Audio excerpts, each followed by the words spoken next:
Miss RC, ang pangalan ko po ay Mario. Nais ko pong ibahagi sa inyo ang hindi ko malilimutang karanasan sa aking inaanak na si Jamaica. Ang mga gabing pinagsaluhan namin na halos mawala ako sa sarili. Alam kong bawal at nakakahiya, pero tao lang ako at maladyosa sa ganda ang inaanak ko. Tandang-tanda ko pa nung unang beses siyang dumating sa bahay. Inampun ko siya dahil wala na parehas ang magulang niya. Namatay sa aksidente. Kapitbahay ko lang siya halos. At dahil malayo siya sa mga kamag-anak, sa akin na muna siya tumira. Nung una, wala naman akong maramdamang kakaiba sa kanya. Gusto ko lang namang maging mabuting magulang sa kanya. At ituring na rin siyang tunay na anak. Siya nga pala, wala akong pamilya dahil nang mamatay ang asawa ko nung buntis siya, hindi na ako nag-asawa pa. Kapag nag-iinit ako, nagbabayad na lang ako ng babae o di naman kaya nagsasarili. Nasa edad 17 siya noong tumira sa akin at noong magdibo siya, pinaghandaan ko yun. Nagpa-catering ako. May maliit na negosyo naman kasi ako at ito ay ang tapsilugan. Siya ang naging katuwang ko doon. Habang nagdadalaga siya, natuto siyang mag-ayos at magsuot ng mga sexing damit. At doon ako, nagsimulang magkaroon ng paghanga sa ganda niya at sa taglay na mapang-akit na katawan. Hanggang sa hindi nagtagal, naging pagnanasa na ang nararamdaman ko. Hindi ko lubos maisip na magagawa kong silipan ang inaanak ko. Kapag naliligo siya sa banyo, nakasilip ako sa maliit na butas ng pinto doon. Pinagmamasdan ko ang magandang katawan niya habang nagmamariyang palad. Alam kong masama ang ginagawa ko at alam ko ring mali, pero hindi ko mapigilan. Hindi naman sa pumasok sa isip kong halayin siya. Walang ganon, hindi ko naisip yun. Lumala lang ng gusto ang pagnanasa ko. Yung tipong pinagmamasdan ko ang picture niya habang may ginagawang milagro. Hanggang sa isang araw, sinabi niya sa akin na may boyfriend siya. Nainis ako noon. O sabihin na nating nagselos. Naging malamig ang pakikitungo ko sa kanya. At sinabi kong sasaktan lang siya ng nobyo niya at lolokohin. Hindi siya nakinig syempre. Nagpatuloy pa rin siya hanggang sa tama nga ang naging hinala ko. Isang gabi, naabutan ko siyang umiiyak. At doon, na nga sinabi sa akin na nahuli niya ang nobyo niya na may kasamang iba. Nagalit ako noon at hindi nga niya alam na sinuntok ko ang boyfriend niya. O sabihin na natin, ex na niya dahil walay na siya noon at pinagbandaan ko pa na huwag na magpapakita pa kay Jamaica. Sabi ko naman sa iyo, hindi ka kasi nakinig sa akin. Yan tuloy. Nasaktan ka. Sabi ko sa kanya habang hinahagod ang likod niya. Sorry po, Ninong. Akala ko kasi totoong pagmamahal niya. Kasi sobrang sweet niya sa akin. Pero hindi pala. Ang tanga ko, Ninong. Di bale, huwag ka nang mag-alala. Nandito lang si Ninong para sa'yo. Hindi kita iiwan. Tumingin siya sa akin at bigla akong niyakap. Natulala ako at nanigas ang katawan. Hindi ako agad nakagalaw, pero niyakap ko rin siya pabalik hanggang sa naramdaman ko na lang ang malambot niyang hinaharap. Doon ako nag-init, pero ayokong sirain ang moment niya. Kaya pinagilan ko ang sarili ko. Sa loob ng isang linggo, ako ang naging sanggalan niya para makamove on sa lalaking yun. Inasikaso ko siya at inalagaan. Binigay ko ang mga gusto niya, ang mga luho niya. Pero hindi pa rin nawala ang pagpapantasya ko sa kanya. Madalas, may mga gabing sumisilip ako sa kanyang kwarto at pinagmamasdan siya habang tulog. Umaabot iyon ng oras bago ako bumalik sa kwarto ko. Hanggang sa isang beses, nahuli niya ako sa aking kwarto. Gumagawa ako ng milagro habang nakatingin sa picture niya. Nagkatitigan kami at nagulat ako. Nahiya ako ng sobra, kaya inayos ko ang sarili ko. Ninong, kung nais mo pala ako, bakit hindi ka nagsasabi kagad sa akin? Hindi naman ako magagalit. Nagulat ako sa sinabi niyang yun, pero sa kabilang banda, ay natuwa din ako. Akala ko, magagalit siya sa akin dahil nasaksihan niya ang ginagawa kong kababalaghan. Pero hindi pala, tuluyan na siyang pumasok sa kwarto ko ng gabing yun. Pagkasara ng pinto, ramdam ko agad ang bigat ng katahimikan. Para bang ang buong mundo ay lumabas sa kwartong iyon at kami na lang ang natira. Dalawang pusong matagal nang nilamon ng lihim na pagnanasa. Umakbang siya palapit. Sigurado ka ba? Halos walang kong tanong, pero ang boses ko'y nanginginig sa sagot niya. Hindi siya sumagot. Ang tanging sagot niya lang ay ang pagdampi ng kanyang noo sa akin. Mainit, malalim ang paghinga. At sa isang iglap na iyon, parang huminto ang oras. Ang kanyang daliri ay marahang gumuhit sa aking braso. Pababa, na para bang tinatanong ang bawat hibla ng balat kung aatras ba ako. Hindi ko alam na mga panahong iyon, kinakomfort ko siya. Ay nag-iba na pala ang tingin niya sa akin. Hindi na ako nagsalita pa. Ang init ng kanyang katawan ay sumulubong ng tuluyan sa akin. Niyakap niya ako at niyakap ko rin siya ng matagal. Puno ng pananabik at panggigikil. Humigpit ang hawak ko sa balikat niya. At saglit na nagtagpo ang labi namin. Lahat ng alinlangan ay natunaw. Hindi malupit, hindi biglaan. Dahan-dahan, malalim, parang kinukuha ang hininga ko ng mundong iyon. Pumagsak kami sa kama na parang kusang nagbigay ang tuhod ko. Ang pagitan namin ay naging apoy na hindi na kayang pigilan. Ang bawat halik ay mas naging mapangas at mas malalim. Puro pagnanasa na binabalot ng init at haba ng panahon nang naghihintay. Hindi ko tinantanan ang mani niya. Wala nang ingay sa silid, kundi ang mabilis na paghinga namin, ang kuliskos ng kumot at ang pagtibok ng puso kong halos kumawala sa dibdib. Sa tingin ng kwarto, hindi ko na kailangan ng kahit ano pang salita. Sapat na ang paraan ng pagyakap niya, ang pagdikit ng balat sa balat, at ang paraan ng pagpilit naming wag maging malakas, umungol, na para bang kapag may nakarinig, may gumuho na ng mundo. Sa pagitan ng mga ungol at init ng sandali, tuluyan kaming naglaho. Sa gabing kami lang ang may alam. Walang pangalan, walang pangako, puro pagnanasang hindi dapat, pero hindi rin kayang pigilan. Simula ng gabing iyon, marami ang nagbago sa pagitan namin ni Jamaica. Parang may pader na bumagsak, biglang lumuwang ang espasyo naming dalawa. Kung dati iwas siya ng tingin sa tuwing nahuli akong nakatitig, ngayon diretso na ang mga mata niya at nang aakit. Mas naging madikit siya, mas maalalahanin. Halos araw-araw may bagong lambing na kahit hindi ko kusang hilingin ay kusa niyang binibigay.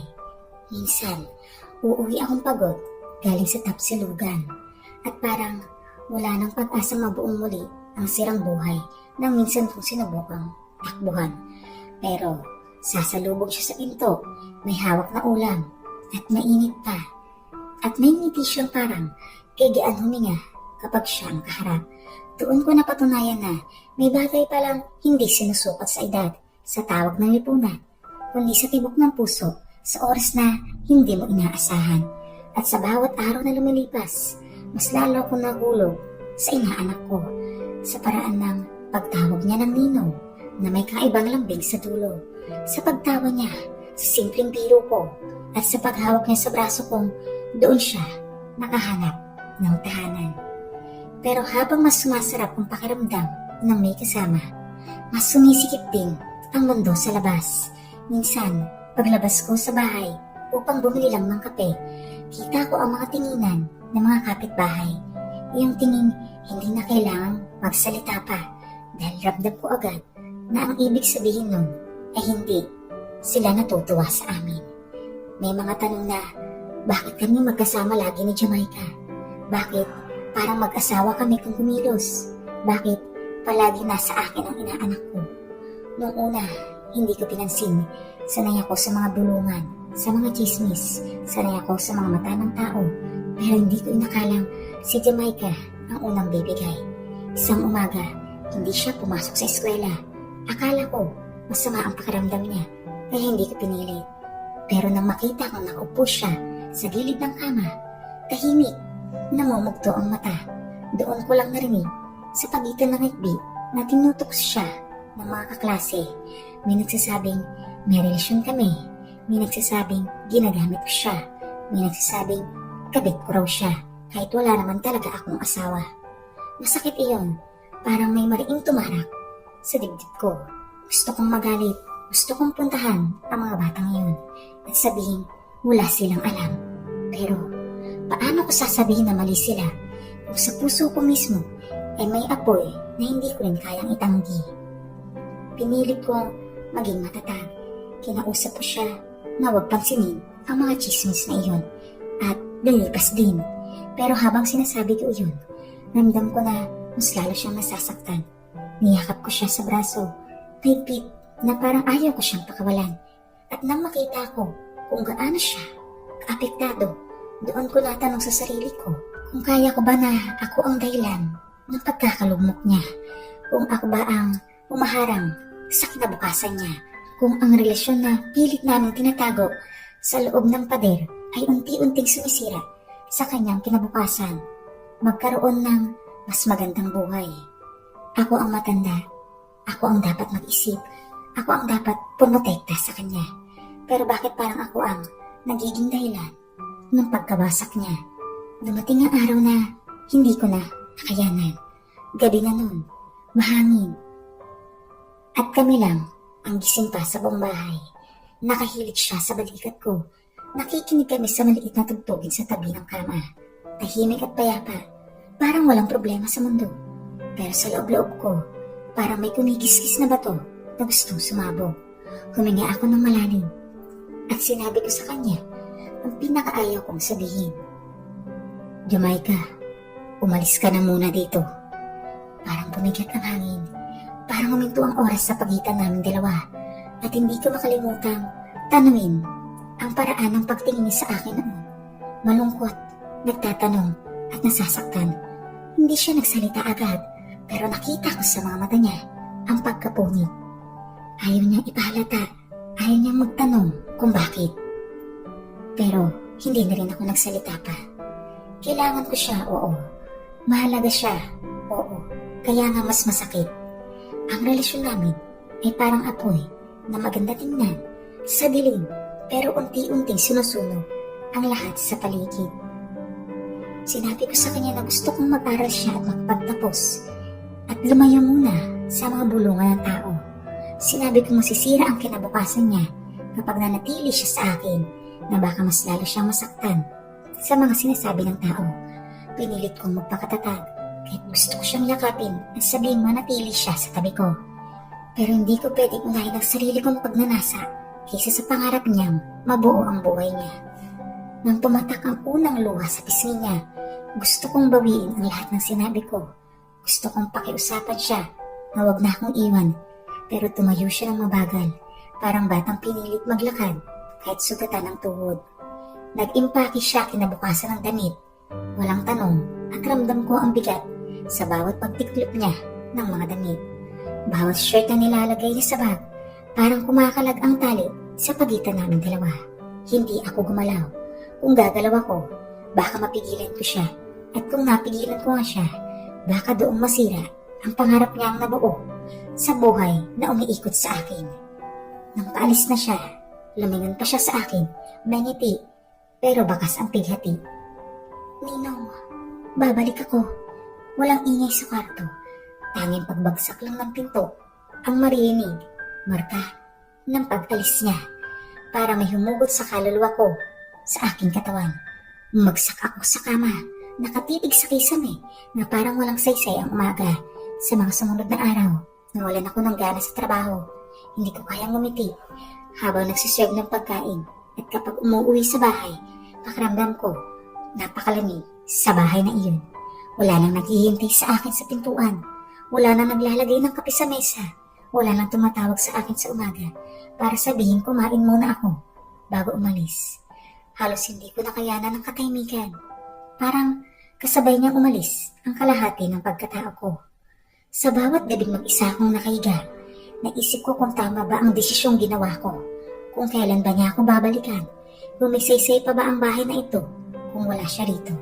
Maraming nagsabi na mabuti yun, na dapat lumayo siya para makapag-aral siya at maayos ang buhay niya. Oo, tama sila. Pero bakit ganitong pakiramdam ko? Parang ako yung iniwan ng mundo. Kahit ako naman talaga ang nagsabing umalis siya. Parang ako yung nagtaboy sa sarili kong kalagayahan kapalit ng kinabukasan niya.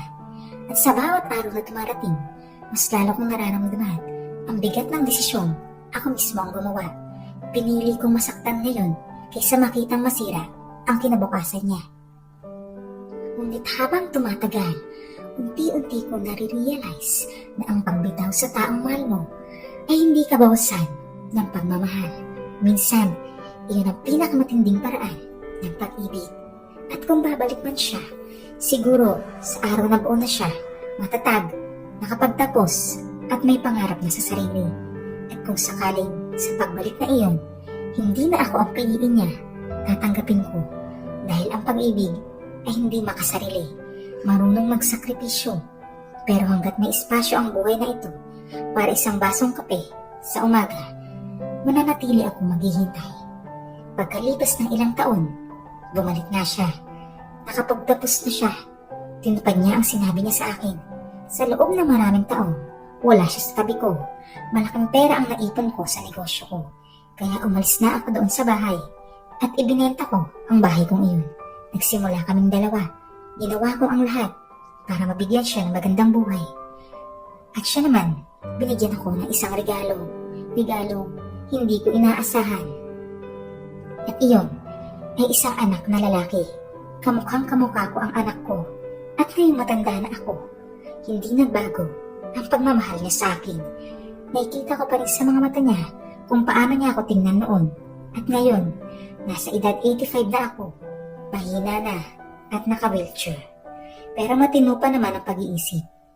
Sa edad kong ito, ni minsan hindi siya nagreklamo na alagaan ako kahit na madalas akong bugnutin o iba na ang ugali. Doon ko na-realize na talagang minahal ako ng inaanak ko kagaya ng pagmamahal ko sa kanya. Hanggang dito na lang ang aking kwento. Salamat sa inyong lahat.